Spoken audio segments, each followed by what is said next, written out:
Hi guys, Joe here and welcome to Winners and Losers. Today we're going to be looking back at the last few days of Euro 2016 at some of the low points and some of the standout moments. As ever, joining me in the studio is Patrick van Straten. Patrick, who are we starting with? We have to kick off with the mighty Iceland, who managed to salvage a 1-1 draw despite going behind to Cristiano Ronaldo's Portugal. Joe, tell me about the game. What a day for Iceland. What a fairy tale story. They were fantastic in the game, particularly in defence. They had to absorb a lot of Portuguese pressure. We know the likes of Ronaldo, Nani, they're very dangerous. Particularly, one player stood out, Halderson, the goalkeeper, had an absolutely fantastic game. In the first half, he had more touches on the ball than any Iceland player. 30, that's quite incredible for a goalkeeper to have that. He also produced 8 saves in the game, the most of any goalkeeper at a European Championship since Joe Hart versus Italy back in 2012. Amazing day for Iceland, and one man up front as well, Kolbeinn Sigþórsson. What a performance. 18 aerial duels won in the game. 18. Now that shows you how Iceland were looking to play football yesterday, doesn't it? Lumping that long ball, but they absorbed the pressure. What a performance and what a day for Iceland. And it's the culmination of 2 decades of work for Iceland. They realised that they weren't very good at football in the late 90s, so they built indoor heated pitches so that people could play all year round despite the freezing temperatures. They now have one of the best all-weather football infrastructures in the world, and they've taken 8% of their national population to the Euros with them. That tells you how much they love football and also how small Iceland is. This is an incredible achievement. So we can only take our hats off and say, Iceland, we hope you go far. Our first losers come from the same group, and rather surprisingly, Patrick, we've gone for Austria, haven't we? Well, Austria were really poor. They lost 2-0 to Hungary, and they were expected to kind of walk through this game. We predicted them to get through to the second round, perhaps topping their group, after they went into the tournament undefeated in qualifying. Now, they were too reliant on David Alaba in this game. He only made 16 passes in the first half from central midfield. That is not a terribly high number, and they really expected the spectacular from him. Marko Arnautovic was a black hole for balls. Everything that went in failed to come out. And really, they got schooled by what we thought would be a much inferior team. Yeah, I think they are a much inferior team, although the likes of Adam Nagy and Klein Heisler in central midfield did nullify that threat very well actually from David Alaba. We know how much of a threat both going forward and going backwards he can be. Like you said, didn't have as much influence as he would have liked. But Hungary haven't won a Euros game before this in 52 years. Austria must be so disappointed not to take 3 points from this game. This was the game you have to take 3 points from. Yeah. You'd be looking at Portugal with 99% chance to take 3 points from this game. And Iceland now maybe even looking to take a point from this game. So it's going to be a real uphill battle for Austria. They're going to have to go to Iceland and get a result now, because the Portugal game, it's going to be a really tough affair, as we know. And if David Alaba gets marked out of the game, yet again, like Klein Heisler did last night, it could be a long tournament for Austria.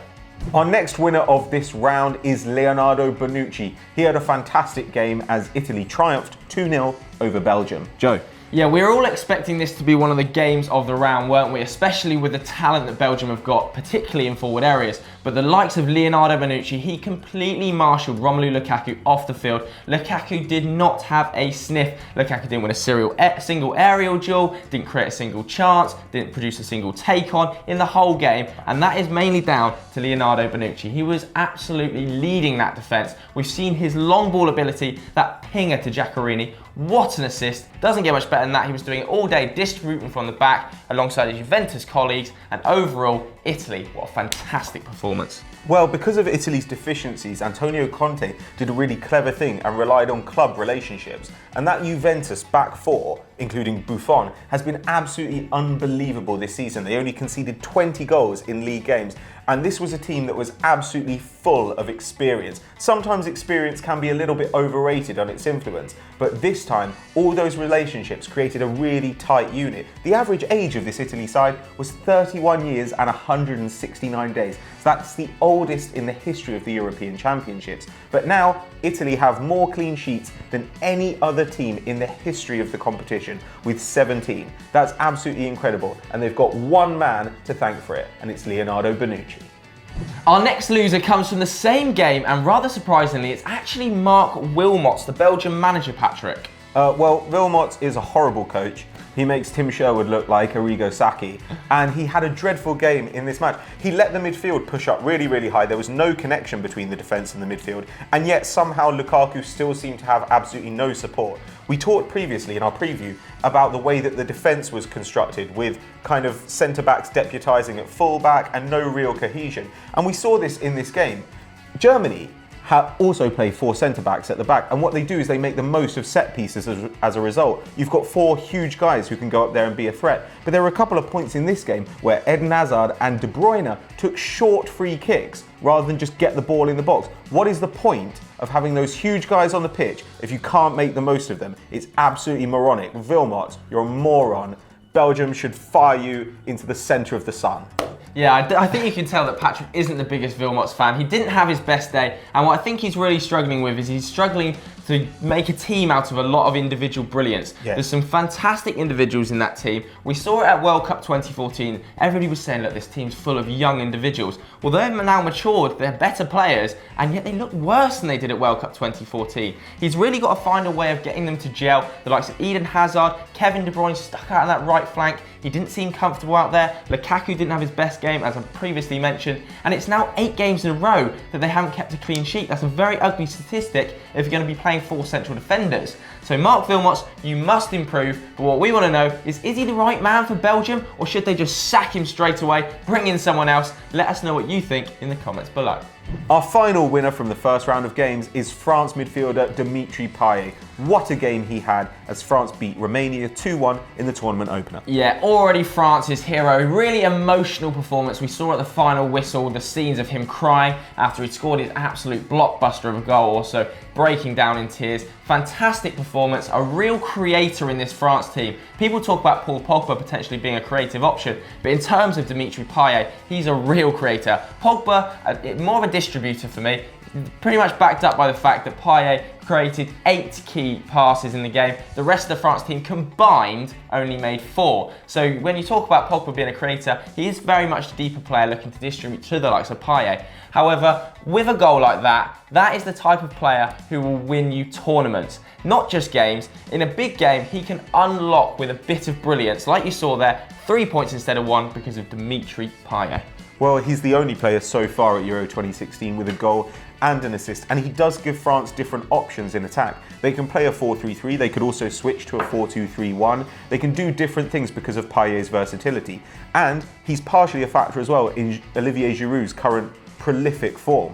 Giroud has now 8 goals in his last 6 starts for France, and at least part of that is due to fantastic deliveries from Dimitri Payet, like we saw on that free kick. No one can grudge him his success, and we think that Dimi, you're our hero of the first round. Well done.